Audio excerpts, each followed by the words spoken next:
ओम नमो भगवते वासुदेवाय। ओम नमो भगवते वासुदेवाय। ओम नमो भगवते वासुदेवाय। ओम अज्ञानतिमिरान्धस्य ज्ञानाञ्जनशलाकया चक्षुरुन्मिलितं येन तस्मै श्रीगुरवे नमः। नमो विष्णुपादाय कृष्णप्रेष्ठाय भूतले श्रीमते भक्तिवेदान्तस्वामिनिति नामिने। नमस्ते सारस्वती देवे गौरवाणी प्रचारिणे निर्विशेष शून्यवादी पाश्चात्य देशतारिणे। जय श्री कृष्ण चैतन्य प्रभु नित्यानंद श्री अद्वैत गदाधर शिवासादि गौर भक्त वृंद। हरे कृष्ण कृष्ण कृष्ण हरे हरे। हरे राम राम राम हरे हरे।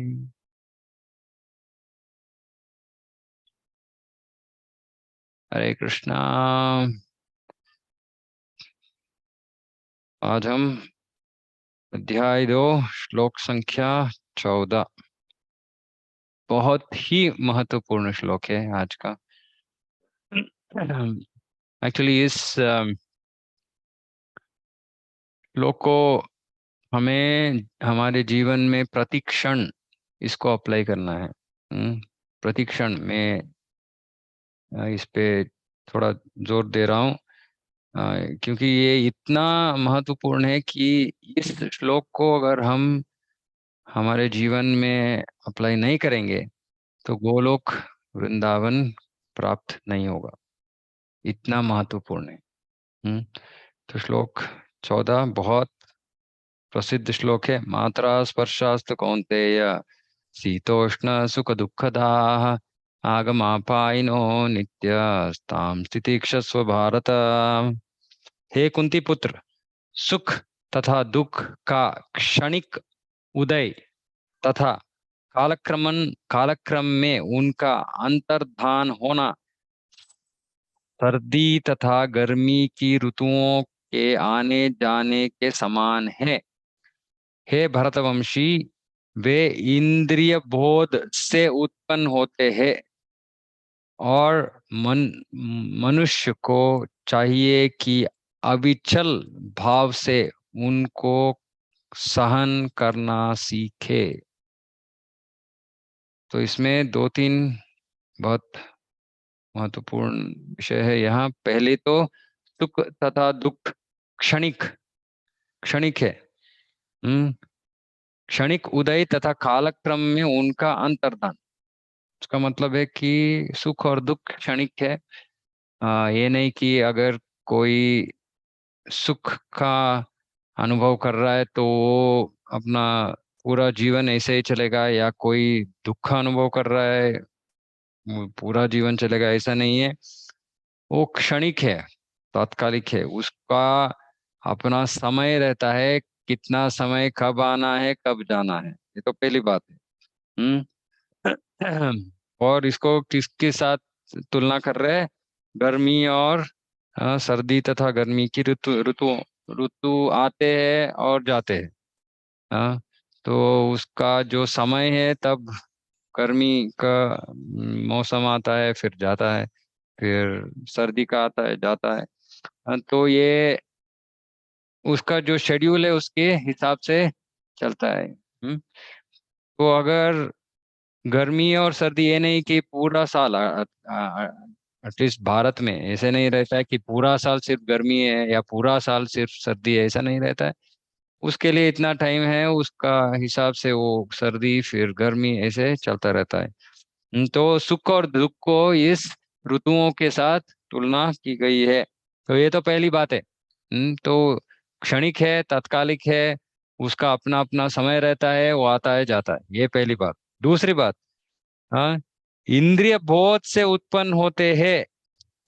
इंद्रिय बोध से उत्पन्न होते का मतलब क्या है? मात्रा स्पर्श। मात्रा स्पर्श का मतलब ये है कि इसके बारे में थोड़ा मैं चर्चा करूंगा। ये जो हमको जो सुख और दुख का अनुभूति हो रही है वो हमारा देह और मन के द्वारा हो रही है।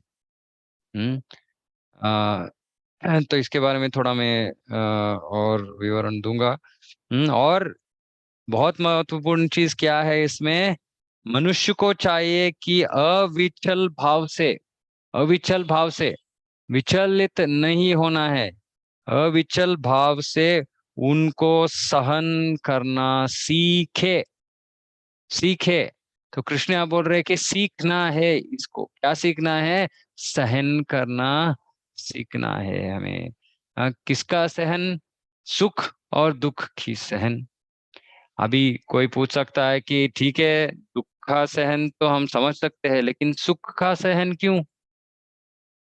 हाँ, कोई बोल सकता है क्यों सुख का सहन क्यों करना चाहिए हमें? दुख का तो हमको कुछ पर्याय मार्ग नहीं रहेगा, रहता है ना। जब दुख है तो सहन नहीं करेंगे तो और क्या करेंगे? हम्म। लेकिन सुख को क्यों सहन करना है? कोई बता सकता है? इसका कुछ, इसके बारे में कुछ सोच है? सुख में आनंद मिलता है इसलिए लोग सुख सहन करते हैं। नहीं, सहन क्यों करना है? सहन नहीं, सुख सहन नहीं करते हैं ना लोग, सुख को मनाते हैं। हाँ, बस। नहीं, यहाँ कृष्ण बोल रहे सहन करो। सहन करो, इसका मतलब क्या है? सहन का मतलब क्या है कि जो भी परिस्थिति है, जैसे दुख की परिस्थिति है, तो उसको सुख में तो मतलब आनंद मनाते हैं, लेकिन हाँ, दुख तो कृष्ण आनंद मनाओ नहीं बोल रहे हैं, सहन करो बोल रहे हैं। सहन करो का मतलब क्या है? कि सुख है, ठीक है ठीक है ठीक है, सुख वहीं रहो। हरे तो कृष्णा प्रभु जी। हरे कृष्ण। मतलब सुख और दुख को दोनों को समभाव देखने के लिए कहते हैं कृष्णा।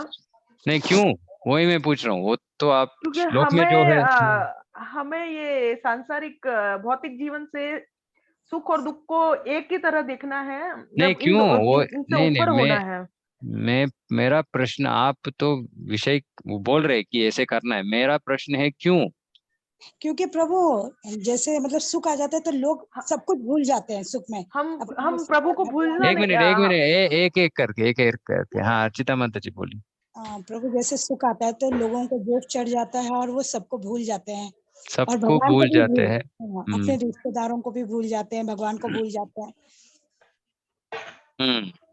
ओके। तो माधुरी माता सुख जी। अपने सर पे चढ़ जाता है, जैसे मतलब बोलते हैं हम्म। कि सुख में लोग अब इतना मगन हो जाते हैं कि वो क्या कर रहे हैं क्या नहीं कर रहे वो भी उनको ध्यान नहीं जी रहता है। प्रभु, मैं भी ओके। यही कह रही थी कि हम्म। सुख में हम हरि को भूल जाते हैं, हम भगवान को याद नहीं करते हैं, हम उसे मनाने में और उसके आनंद में लुप्त हो जाते हैं, तो वो ओके। ओके। किसी और को कुछ कहना है? मैं इतना भगवान के बारे में यहाँ सोच नहीं रहा हूँ। सरल सी बात है कि जब सुख में हम क्या करते हैं? कूदते हैं हम। जब सुख प्राप्त होती है तो हम क्या करते हैं? कूदते हैं। हाँ। जब कूदते हैं तो दुख आने से क्या होता है? हम गिर निराश जाते हो हैं, जाते हैं। निराश हो जाते हैं। तो बहुत सुख, कोई बोल सकता है कि सुख में क्या है, सहना क्यों है? क्योंकि सुख नहीं सहेंगे और उसमें इतना हम आनंद में डूब जाएंगे और मनाने में डूब जाएंगे। जब वो जाएगा और जब दुख आएगा तो हम बहुत दुखित हो जाएंगे और उसमें हम डूब जाएंगे। तो इसलिए कृष्ण बोल रहा है कि दोनों को समान दृष्टि से देखो, दोनों का सहन करो। सहन करो का मतलब क्या है? कि सुख आ रहा है, नहीं ठीक है। और भक्त का क्या कॉन्शियसनेस रहता है? भक्त का कॉन्शियसनेस है कि सुख तो मेरा योग्यता ही नहीं है, ये तो भगवान का विशेष कृपा है जो मुझे ये सुख दे रहे हैं। नहीं तो मैं इतना पापी, गिरा हुआ पापी हूँ, मैं मुझे तो सिर्फ दुख ही दुख झेलना पड़ना चाहिए था, लेकिन ये तो भगवान की विशेष कृपा है, ऐसा दिखता है भक्त जब सुख आता है। और दुख आता है तो बोलता है अरे ये तो इतना कम कष्ट। हाँ, मैं इतना पापी हूँ, मुझे इतना ज्यादा कष्ट झेलना था, लेकिन भगवान की कृपा से इतना कम से ही छूट गया। ये शुद्ध भक्त का दृष्टिकोण है। लेकिन हम क्या करते हैं? हम भगवान के सामने खड़े होकर हम प्रार्थना करते हैं, भगवान मेरा सब दुख ले लीजिए, मुझे भक्ति करना है। ये नहीं, हम नहीं बोल रहे कि मुझे इंद्रिय भोग करना है, लेकिन फिर भी हम बोलते हैं नहीं नहीं नहीं, मुझे इंद्रिय भोग नहीं करना है, लेकिन कष्ट को निकाल दीजिए। हाँ, कष्ट को निकाल दीजिए। तो ये शुद्ध भक्त नहीं है, भक्ति नहीं है। क्योंकि शुद्ध भक्त कैसे सोचता है कि मुझे ऐसे दुख आ रहा है तो इसका कारण है कि मैंने तो कुछ गलत किया होगा ना, पहले कुछ तो गलती किया ही होगी। हम्म। नहीं तो क्यों ये दुख क्यों आ रहा है? क्योंकि दुख तो पाप के कारण है, पाप का कारण है। तो पाप किया है मैंने तो मुझे वो शिक्षा मुझे स्वीकार है। ऐसे हम सोचते हैं क्या? हम कभी भी नहीं सोचते कि हम ये जो कष्ट हम झेल रहे हैं ये हम योग्य है कष्ट के लिए। हम सोचते नहीं नहीं नहीं, मैं तो इतना अच्छा हूँ, अच्छा भक्त हूँ, अच्छा आदमी हूँ। हाँ, मुझे क्यों इतना कष्ट? लेकिन शुद्ध भक्त ऐसे नहीं नहीं सोचता है। शुद्ध भक्त सोचता है नहीं, मैं तो बढ़िया इंसान हूँ, मैंने इतना गलत काम किया होगा इसलिए मैं इतना कष्ट झेल रहा हूँ, तो ठीक है। और परीक्षित महाराज भागवत में जब वो ब्राह्मण जब उसको शाप दे दे कि 7 दिनों के अंदर तुम्हारा मृत्यु हो जाएगी, परीक्षित महाराज सोचते नहीं ये तो ठीक है, मैंने तो गलत काम किया। मैंने तो शमी ऋषि के ऊपर वो मरा हुआ सांप डाल दिया, तो ये तो गलत काम हुआ। गलत काम किया है तो मुझे कुछ शिक्षा मुझे स्वीकार करने दो, ठीक है, अच्छा है। नहीं तो मैं ऐसे ही मनोभाव, मैं उसको प्रोत्साहित करूंगा तो नहीं, ये शिक्षा से क्या होगा, वो मनोभाव स्टॉप हो जाएगा। तो ऐसे सोच रहा है परीक्षित महाराज। हम्म। तो भक्त कभी भी सुख में कूदता नहीं है और दुख में डूबता नहीं है। दोनों सिचुएशन में वो सोचता है ये तो मेरा योग्यता ही नहीं था, ये तो भगवान का विशेष कृपा है जो सुख आ रहा है और इतना कम दुख आ रहा है। हाँ, और एक तो और दूसरी विषय तात्विक विषय है, तो ये तो कर्मफल के हिसाब से ये कर्मफल तो हम ऐसे ही चेंज नहीं कर सकते। तो कितना सुख आना है, कब आना है, कब जाना है, ये तो पूर्व निर्धारित है, निर्धारित है। तो हम उसको भी चेंज नहीं कर सकते। जितना भी रोए, एक ही मार्ग है ये सब चेंज करने के लिए, क्या है, सर्वधर्मान परित्यज्य मामेकम शरणं व्रज। अगर हम कृष्ण के शरण के आश्रय नहीं लेते तो इस सुख और दुख को बदलने का भी हमारे हाथ में कुछ शक्ति नहीं है। तो कूदने में और डूबने में कुछ मतलब ही नहीं है। हम्म। तो इसको मैं क्यों बोल रहा हूँ कि इसको हमको प्रतिक्षण इसका हमको जीवन में अप्लाई करना है, क्योंकि प्रतिक्षण हमारे जीवन में कुछ ना कुछ सुख या दुख आते रहते हैं। कभी भी अ, अगर किसी को बुखार हो गया तो हम क्या कहते हैं, हम अपने अपने भाषा में अम्मा, माँ, ये वो कर पुकारते हैं कष्ट में। लेकिन नहीं, क्या पुकारना है हमें, कृष्ण। हमारा मुंह से कृष्ण निकलना है, कृष्ण का नाम निकलना है। क्योंकि तब हमको समझ में आता है कि ठीक है, कृष्ण का नाम ले रहा हूँ तो इसका मतलब है तो ऐसे ही नहीं आ रहा है वो, मैंने कुछ गलत किया हो जैसे, तो हमारा कॉन्शियसनेस जो है स्पष्ट हो जाता है। तो भगवान का नाम लेना है। हम्म।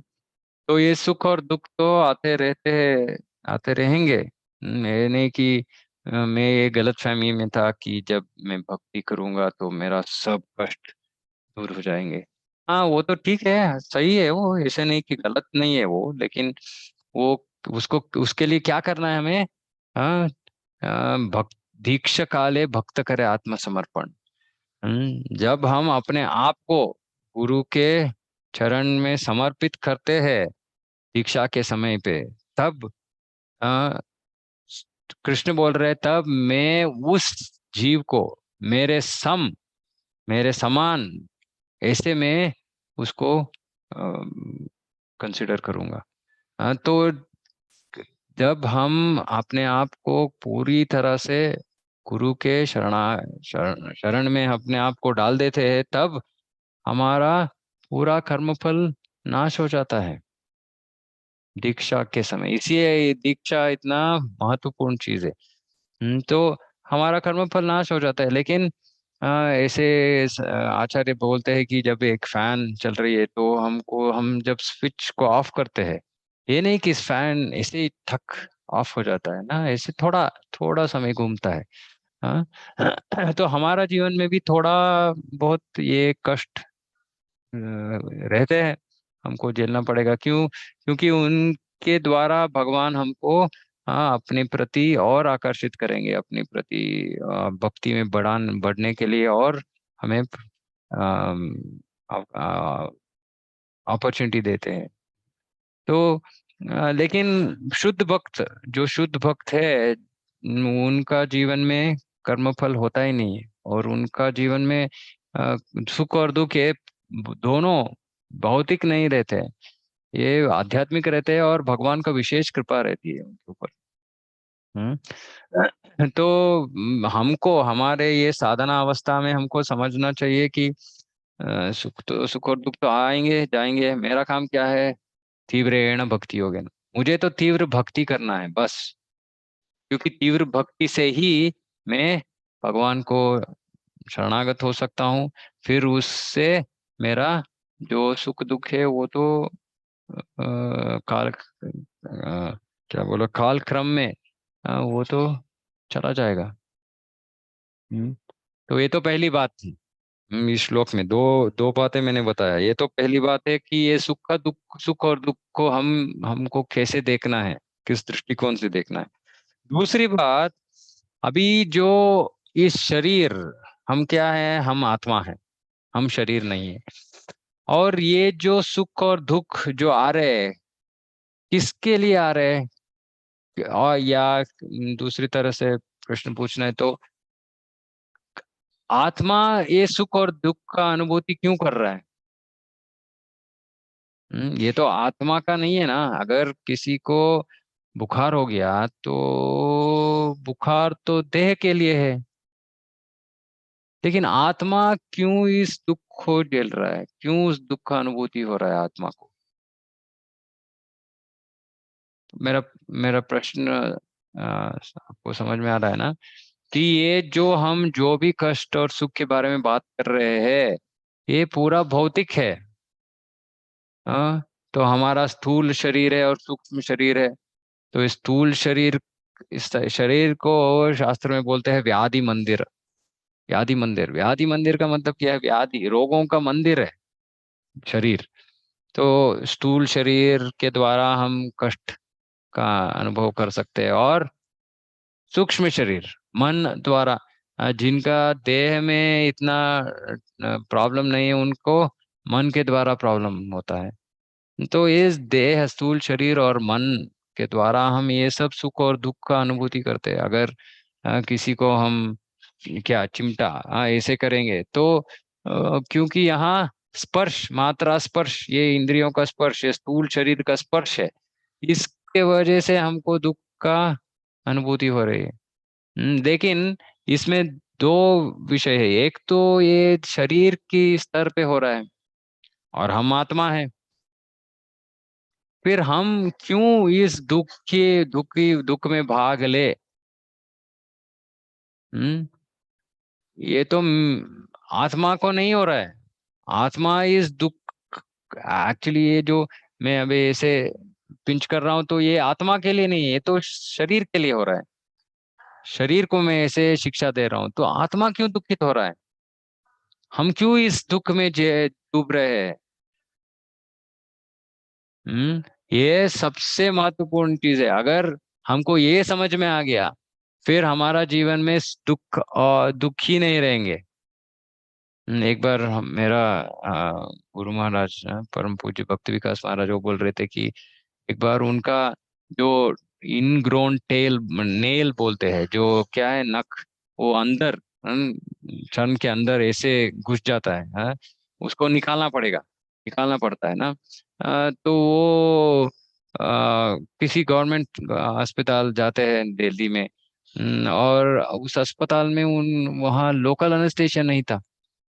क्योंकि इसके लिए तो लोकल एनेस्थेसिया जो वो एक पाव में होता है सामान्य रूप से, तो वो लोकल एनेस्थेसिया देते हैं, और वो जो नख है उसको, नाक को निकालना पड़ता है। लेकिन वहां तो लोकल एनेस्थेसिया नहीं था, और नेल को निकालना था। और वो पूछ रहे क्या करना है, निकालना है या छोड़ दे? महाराज सोच रहे, अरे बाबा ये रहेगा तो भी इतना प्रॉब्लम है, निकाल देगा तो अच्छा है ना, तो थोड़ा तो दर्द सहन करना पड़ेगा, फिर तो मुक्ति। तो महाराज बोलते ठीक है, निकालो बिना अनेस्थेसिया के। और तब वो बोलते एक प्रवचन में कि मैंने सोचा कि मैं तो देह नहीं हूँ, और ये नाखून को अभी निकालेंगे, ये तो देह के भाग है। तो मैं इस कॉन्शियसनेस में रहूंगा कि मैं आत्मा हूँ और मैं इस देह से दूर हूँ।